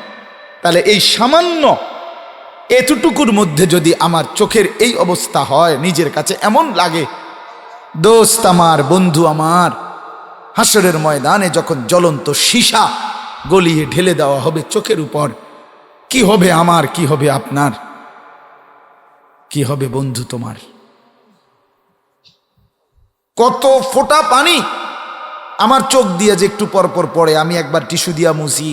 ওই যে আপনার পকেটের মধ্যে সারাক্ষণ টিস্যু পেপার এই নরম করে, এই যে দেখেন, এগুলো সব এই চোখ মুছি আর কি, একটু পরপর পানি পড়ে, পড়ে, এগুলো দিয়ে মুছি। তাহলে আমি বুঝাইতে চাইলাম, এইটুকু সামান্যের কারণে যদি এমন হয়, তো জ্বলন্ত সীসা ঢেলে দিলে কি হবে? আল্লাহ আমাদেরকে বুঝার তৌফিক দান করেন। আমার বাপ, বুঝতেই হবে, ফিরতেই হবে, ফিরতেই হবে। টেলিভিশন, নাচ গান, জিনা, ব্যভিচার, অশ্লীলতা, বেহায়াপনা, উলঙ্গপনা থেকে ফিরতেই হবে, ফিরতেই হবে, ফিরতেই হবে, ফিরতেই হবে। আল্লাহ তাআলা কোরআনুল কারীমের মধ্যে বলছে, ওয়াল্লাযীনা লা ইয়াদউনা মা'আল্লাহি ইলাহান আখারা ওয়া লা ইয়াকতুলুনা আন-নাফসা আল্লাতী হারামাল্লাহু ইল্লা বিল হক ওয়া লা ইয়াজনুন। আল্লাহ বলে 3টা যা কাজ, 1 নাম্বার আল্লাহর সাথে যে শিরিক করে না, 2 অন্যায়ভাবে যে কাউকে হত্যা করে না, 3 যে জিনা ব্যভিচার করে না। আল্লাহ বলে তারাই কেবল ইবাদুর রহমান, আমি আল্লাহর মহব্বতের পেয়ারা বান্দা। এরপরে আল্লাহ বলেন, ওয়ামান ইয়াফআল যালিকা ইয়ালকা আসামা। এই কাজগুলো আল্লাহর সাথে শিরিক, অন্যায়ভাবে কাউকে হত্যা এবং জিনা ব্যভিচার, অশ্লীলতা নারীর সাথে যে করে, আল্লাহ বলে সেই গুনাহগার, সেই পাপী। কেমন পাপী? ইউদাআফ লাহুল আযাব। আল্লাহ বলেন আমি আল্লাহ হাসরের ময়দানে তাকে প্রত্যেকটা শাস্তি ডবল ডবল ডবল ডবল দিতে থাকব। ওয়া ইয়াখলুদ ফীহি মুহানা, এবং সে কিয়ামতের দিন অনন্তকালের জন্য লাঞ্ছিত, অপদস্থ হবে, অপদস্থ। কোরআনুল কারীমে আল্লাহ বলছে, ওয়ালা তাকরাবুজ জিনা, আমার বান্দা জিনা ব্যভিচারের কাছেও যেও না, ইন্নাহু কানা ফাহিশা, নিশ্চয়ই জিনা ব্যভিচার একটি নিকৃষ্ট অশ্লীল কাজ, ওয়াসাআ সাবিলা, এটা একটা মন্দ রাস্তা, এটা একটা মন্দ পথ। এ পথে যদি কেউ আগাও, সাময়িক যৌন চাহিদা পূরণ হবে ঠিক আছে, কোন নারীর প্রেম, কোন নারীর হাত ধরলা, কোন নারীর শরীর ছুঁইলা, কোন নারীর সাথে অপকর্ম করলা, কোন নারীর সাথে একান্ত কথা বললা, সাময়িক কি হবে উপকার, মানে নিজের কিছুক্ষণের চাহিদা পূরণ হবে, কিন্তু এটা নিকৃষ্ট রাস্তা। এই রাস্তা ধরে একদিন তোমার ফ্যামিলি নষ্ট হয়ে যাবে, পরিবার নষ্ট হয়ে যাবে, স্ত্রী নষ্ট হয়ে যাবে, ছেলে সন্তান পুরা ফ্যামিলি লাঞ্ছিত আর ঘৃণিত হবে। ওয়াসাআ সাবিলা, কোরআন থেকে বললাম।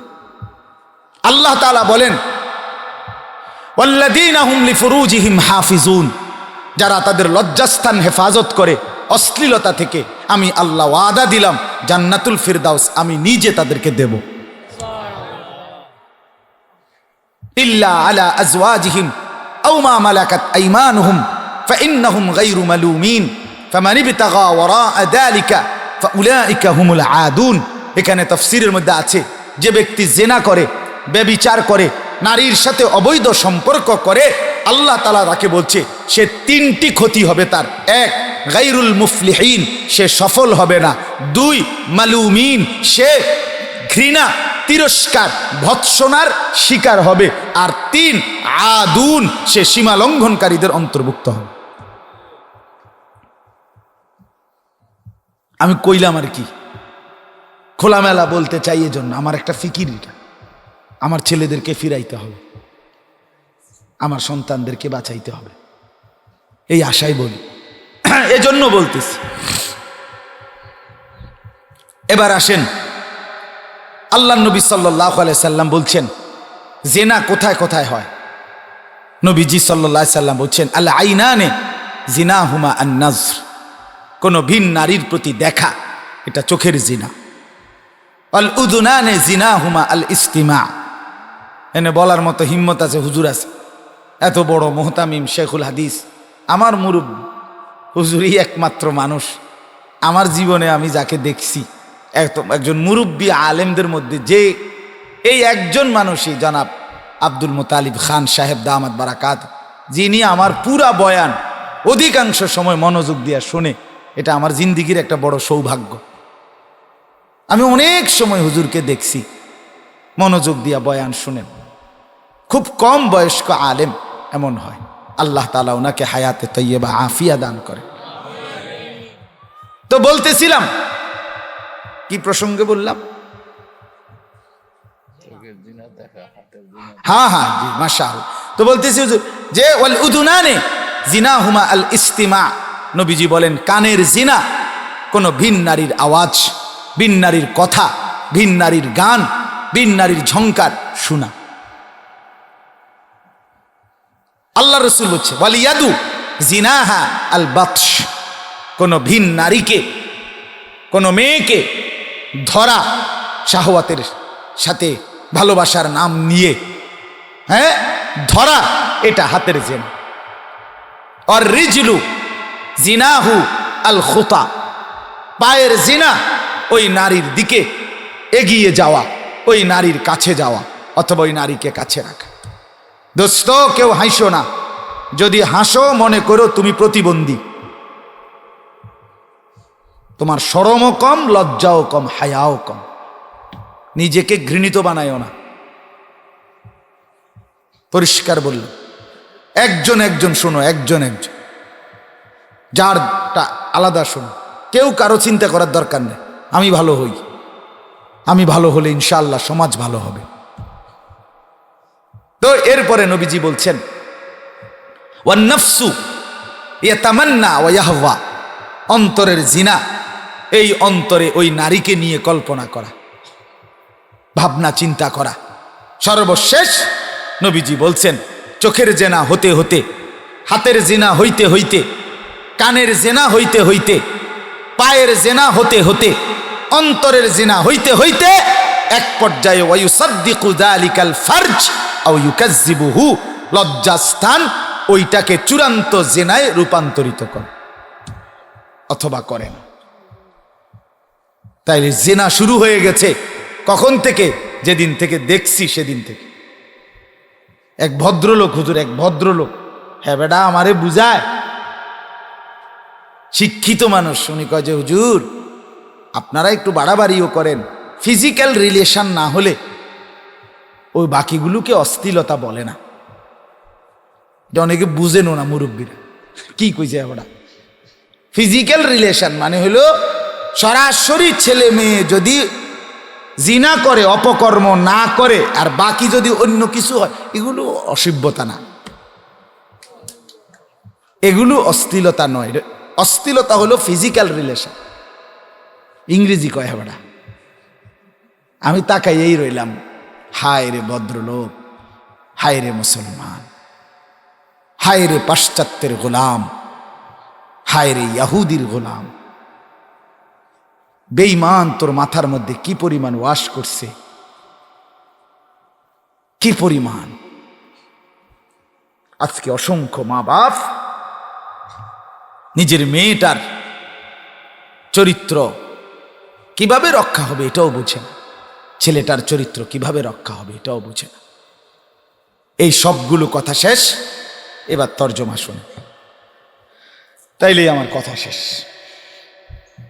আল্লাহ তাআলা বলেন, আমি তাকে দুইটি জিনিস দিলাম, এক হলো হিকমত, আরেক হলো ইলম। হিকমত কি?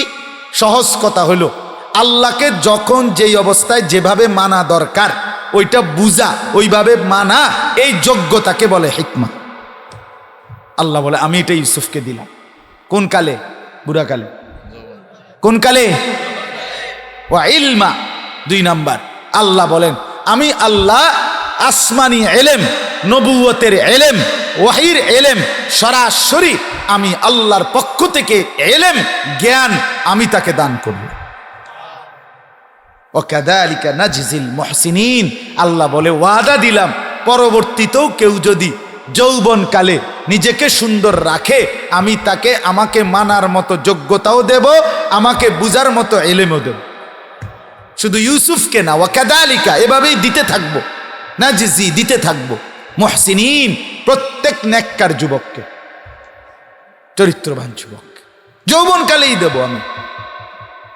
এজন্য দোস্ত আমার, কিছু নিতে হলে আল্লাহর কাছে মূল সময় যৌবনকাল, যৌবনকাল। এজন্য পড়ালেখার সময়, জিন্দিগি গড়ার সময়, সংসার সাজাইবার সময়, কিছু মেহনতের পরিশ্রম করার সময়, সবই তো যৌবন। ঠিক কিনা বলেন না কেন? বয়সকালে তো মানুষ শুধু হিসাব কিতাব করে, আর রয়েছে কিতাব, আর কি রয়েছে, আর এই সোফাটা রয়েছে, আচ্ছা বানাম ওইটাও, আর এই ছোট মাইয়াগার বিয়া, আর এই 3 নম্বর ফোলাগার যদি আল্লাহ আল্লাহ করে কোনো রকমে বিদেশ ফাটাইতে আরি, এবার কিন্তু আগের দোনগা ফাটাইছে সুদের টিয়া দিয়া, এবার কয় আল্লাহ আল্লাহ করে বলে বিদেশ। আপনি বুঝি আল্লাহ আল্লাহ করে বিদেশ ফাটাইছেন, আপনি যদি সুদে টিয়া লইয়া বিদেশ ফাটাইছেন। মিথ্যুক, মিথ্যুকে কয় বলে আল্লাহ আল্লাহ করে বলে বিদেশ ফাটাই। কথা বলেন না কেন? আপনি নিজে টাকা লইলেন সুদে, এখন আপনি আপনার কাছে এক হুজুর আর এই ছোট ফুদগা দোয়া করেন আল্লাহ আল্লাহ করে, যদি কেমন ডাকাত, কেমন মৃত্যু। যেমনে ফাটাইছেন আপনি হেমনে না কইবেন যে হুজুর আগের দোনগাও সুদে ফাটাইছি, দোয়া করেন এই গেও যেন সুদে টিয়া বিদেশ ফাটাইতে আরি, আল্লাহ যেন সুদের ব্যবস্থা করে দেয়। আপনি এইটা না করবেন, আপনি যেটা কইছেন এইটা না করবেন। আস্তাগফিরুল্লাহ, আস্তাগফিরুল্লাহ। তাইলে এই জন্য আল্লাহ বলেন ওয়াকাযালিকা নাজজিল মুহসিনিন।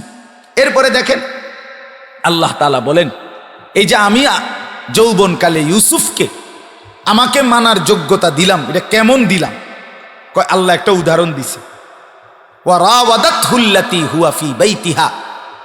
ইউসুফ যেই মহিলাটার ঘরে লালিত পালিত হচ্ছিল, সেই 8 বছর 7 বছর বয়স থেকে আজকে 33 বছর পর্যন্ত, এই ভরা যৌবন পর্যন্ত যেই মহিলাটার ঘরে উনি বড় হইছেন, লালিত পালিত হইছেন, আল্লাহ বলতেছেন ওই মহিলাটাই সরাসরি ইউসুফের প্রতি ভীষণ আসক্ত হয়ে গেল।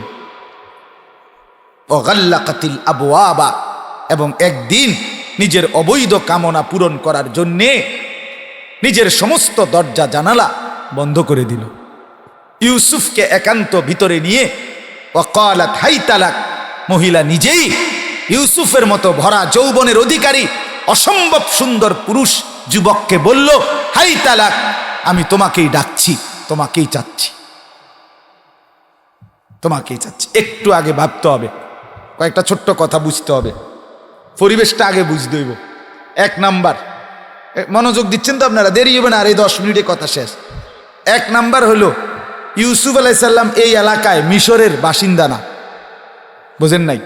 ওনার বাড়ি হলো ফিলিস্তিনে, কেনানে, ও ইয়াকুব নবী জানে। উনি এখান থেকে একাই ছোটবেলায় তিনি গোলামদের বণিকদের হাত ধরে চলে আসছে, ওনারে নিয়ে আসছে। তাহলে এখানে ওনার বাবা, ভাই, আত্মীয় স্বজন, চাচা, জ্যাঠা, মামা, ফুফা, গ্রামবাসী, এলাকাবাসী কেউ নাই ওনার ব্যাপারে জানার, শুনবার, বুঝবার বা লজ্জা পাওয়ার। এক। দুই, যে ঘরে এই মহিলাটা ওনাকে এই মুহূর্তে জিনা ব্যভিচার করতে বলতেছে, এই ঘরেই উনি লালিত পালিত হয়েছে আজকে প্রায় 25 বছর। কথা বুঝছেন? 25 আর 8 কত? 33। তাহলে কত বছর? তাহলে কোনো মানুষ এই এলাকারও কইবার সুযোগ নাই, কিরে এই যে ছেলেটা, এই জোয়ান ফোলাটা এই বেডির ঘরে ঢুকলো কা, এই বাইর ঢুকলো কেন? 2-4 জন যে এলাকার ফোলা ফাইন পাহারা দিব বা কেউ যে সন্দেহ করব, এটার কোনো সুযোগ আসেনি কেন? হে তো এনেই বড় হয়েছে, তো এই বাড়ির ছেলে। কথা বুঝছেন কিনা? এটা ইউসুফের জন্য মানে এখানে একটা সুযোগ উনার, যে কেউ নজর দেওয়ারও কোনো সুযোগ নাই, যুক্তি নাই। 3 নাম্বার, যেই বাড়ি, এই বাড়ির কোনো রাজবাড়ি, এটা মিশরের অর্থমন্ত্রী যিনি নির্বাহী ক্ষমতার অধিকারী তিনি, মানে তাফসিরের মধ্যে আছে যে মিশরে তখন যিনি অর্থমন্ত্রী হইতেন উনিই মূলত বাদশার ক্ষমতা দায়িত্ব আদায় করতেন। ক্ষমতার নির্বাহী যত আদেশ নিষেধ উনি কার্যকর করতেন, বাদশাহ শুধু সইটই দিতেন। এই যেমন এখন প্রধানমন্ত্রী যিনি হয় উনি কি করে, সব আদেশ, নির্বাহী ক্ষমতার অধিকারীকে প্রধানমন্ত্রী, আর প্রেসিডেন্ট শুধু এমনি বইয়ে বইয়ে এই বন্টন খায় বা সিগনেচার দেয়, কথা শুনে, বিভিন্ন জন সাক্ষাৎ করে, এই কিছু কথা জানে, শুনে, উদ্বোধন করে, এতটুকু। কিন্তু মূল নির্বাহী ক্ষমতার অধিকারীকে প্রধানমন্ত্রী। তখন মিশরে ছিল অর্থমন্ত্রী। কথা বুঝছেন? তো এই অর্থমন্ত্রীর বাড়িতে, যেখানে রাজবাড়ি, এখানে অনেক দাসী বান্দি আছে এই বাড়িতে। তো ইউসুফ আলাইহিস সালাম কোনো দাসীর লগে বা কোনো দাসী উনাকে অপকর্ম করতে বলে নাই, যে দরা খাইলে মনিবের বউয়ে শুনলে দেখলে মাইরা সোজা করে লাইব, এমন না। এটা কোনো দাসী না, সরাসরি মনিবের স্ত্রী। কথা বুঝছেন কিনা? কাজেই এটাও ওই অন্য কেউ না যে উনি মনিবের স্ত্রী বা মনিবের নজরে পড়লে বিপদে পড়বে। 4 নাম্বার, এরপরে মনিবের স্ত্রী সরাসরি ওনাকে এই নিজ ঘরে নিজ কামরায় যে ডাকছে, তো উনি যেহেতু এই বাড়িতে থাকে, লালিত পালিত হয়, অহরহ তিনি এই ভিতরে ঢুকেই মনিবের ঘরে যায়, আসে যায় কাজে কর্মের জন্য। কাজে অন্য দাসী বান্দিরা সন্দেহ করার মতো কোনো বস্তু নাই। কথা বুঝছেন কিনা? এরপরে মনিবের স্ত্রী যখন এই ঘরে ডাকছে, তখন দরজা জানালা সব বন্ধ করে দিছে। এর কারণে এখানে কোনো মানুষ উকি ঝুঁকি দিয়ে দেখার মতো সন্দেহ সুযোগ বা এরকম কিছু নাই। মনিবের স্ত্রী সুন্দরী, মনিবের স্ত্রী রূপসী, রাজরানী, সম্রাজ্ঞী, এই সমস্ত দিকে নিজের অবৈধ কামনা পূরণ করার সব দিকের ব্যবস্থাপনা, সুযোগ সুবিধা 100 থাকার পরেও আল্লাহ তাআলা বলেন, ওই যে আমি যুবক ইউসুফকে হিকমত দিছি, এলেম দিছি, প্রজ্ঞা দিছি, দুনিয়াবাসী শোনো, আমার যৌবনকালের ইউসুফ বলে কি 3 কথা বলছে।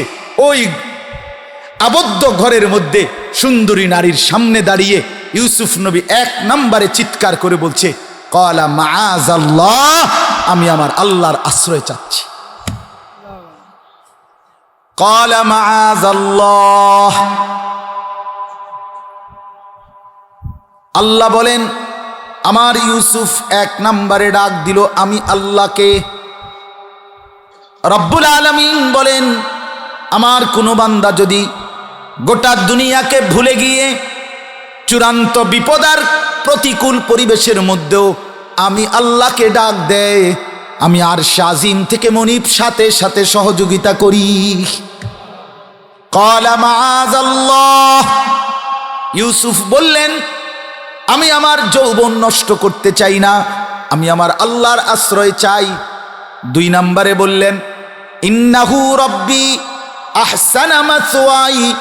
তিনি বললেন, জুলাইখা শোনো, মনিবের স্ত্রীকে বললেন, তোমার স্বামী আমার মনিব সেই 8 বছর বয়স থেকে আজকে 25টা বছর আমাকে লালন পালন করেছে, এই বাড়িতে ইজ্জতের সাথে থাকতে দিয়েছে, আমার খাদ্য খাবার বসত সব কিছুর পর্যাপ্ত ব্যবস্থা করে দিয়েছে।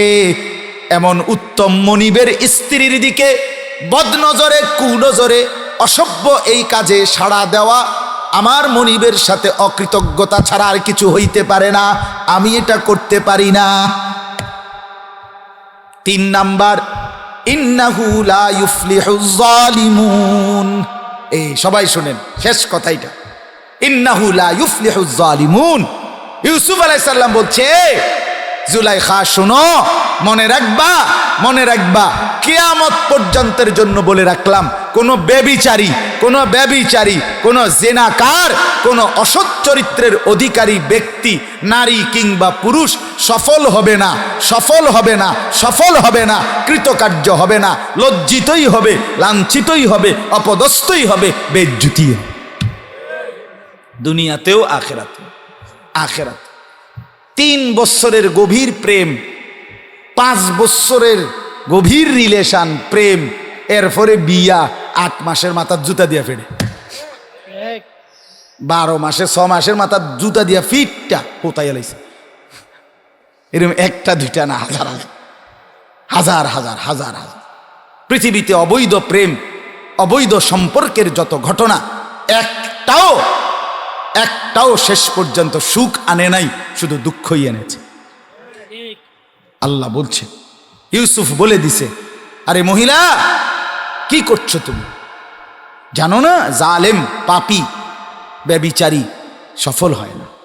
এই 3 কথা, 3টা উপদেশ যুবক ভাইয়া আল্লাহ তাআলা শিখাই দিছে ইউসুফের বাসায়।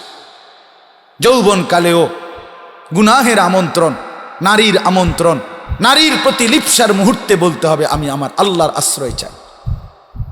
আমার আল্লাহ আমাকে উত্তম ভাবে ছোট্টবেলা থেকেই পর্যন্ত পৌঁছাইছেন।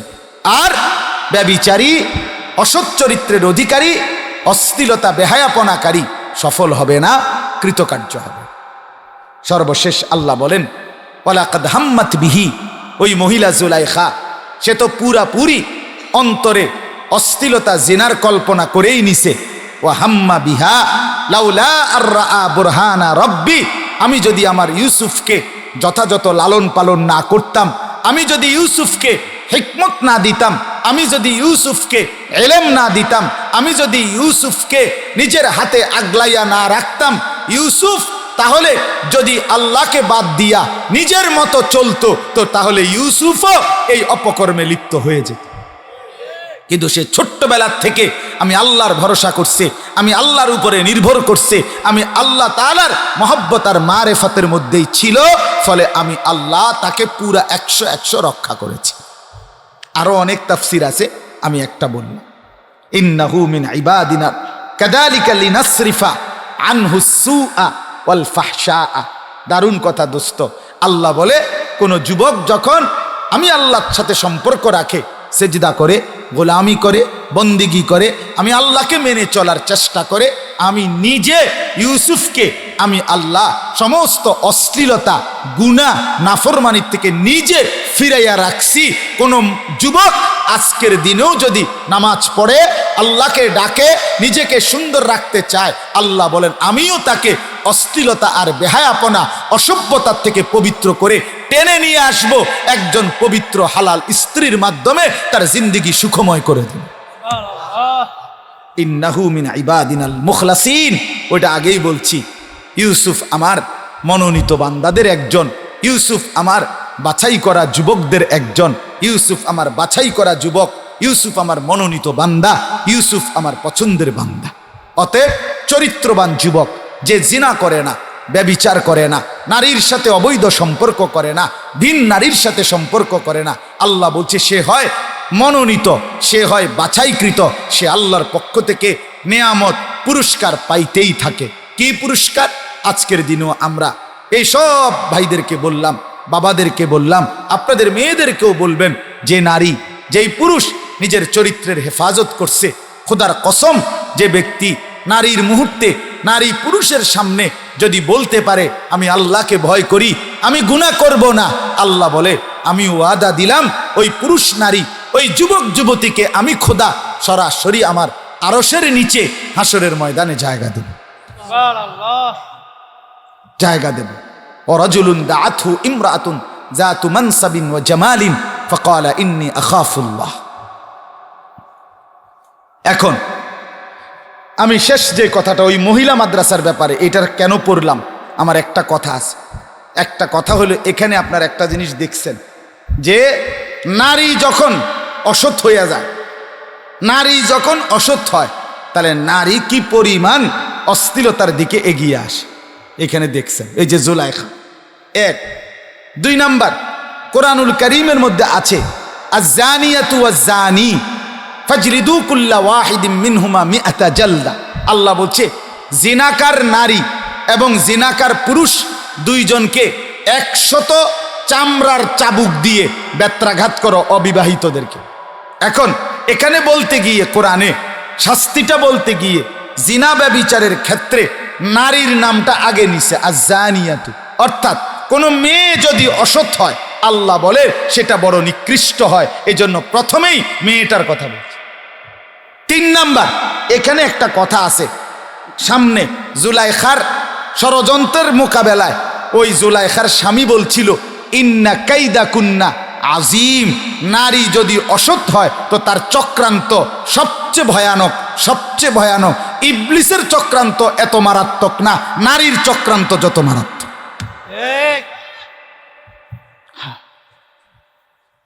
এই জন্য নারীকে চরিত্রবান বানানো, নারীকে দিনদার বানানো, মেয়েটাকে পবিত্র বানানো, মেয়েটাকে নেককার বানানো খুব বেশি দরকার, খুব বেশি দরকার, খুব বেশি দরকার। নারী যদি পবিত্র হয়, মেয়ে যদি চরিত্রবান হয়, তো শুধু মেয়েটা ভালো থাকে না। আল্লাহ কোরআনে বলছে ইন্নামা ইউরিদুল্লাহু লিইউযহিবা আনকুমুর রিজসা আহলাল বাইতি। আমি একজন পবিত্র নারী দ্বারা একটি ঘর পুরা ঘরটাই আমি আল্লাহ পবিত্র করে দেই। সুবহানাল্লাহ, এটা কোরআনের আয়াত। অতএব আপনাদের মেয়েদেরকে দ্বীন শিখাবেন, আপনাদের মেয়েদেরকে দ্বীন শিখাবেন, আপনাদের মেয়েদেরকে দ্বীন শিখাবেন। আমার যুবক ভাইরা, সবার কাছে শেষ অনুরোধ হইল, নিজেকে জিনা ব্যভিচার, নারীর সাথে অশ্লীল সম্পর্ক, মোবাইলে নারীর ছবি, জিনা ব্যভিচারের দৃশ্য দেখা থেকে বিরত থাকো। একটা শেষ উদাহরণ বলি, আল্লামা ইমাম ইবনুল কাইয়িম আল জাওজির কিতাবে আছে, ইমাম শাফি রহমতুল্লাহ একটা সাংঘাতিক কথা বলছে, এটা বললেও আমার কলজা কাঁপে, মানে ভয় লাগে। সাংঘাতিক একটা কথা আছে। 4 মাযহাবের একজন ইমাম আছে না, ইমাম শাফি, শুনেন নাই নাম? উনি একটা কথা বলছেন, ওই কিতাবে আছে। উনি বলছে আজ-জিনা কারজুন।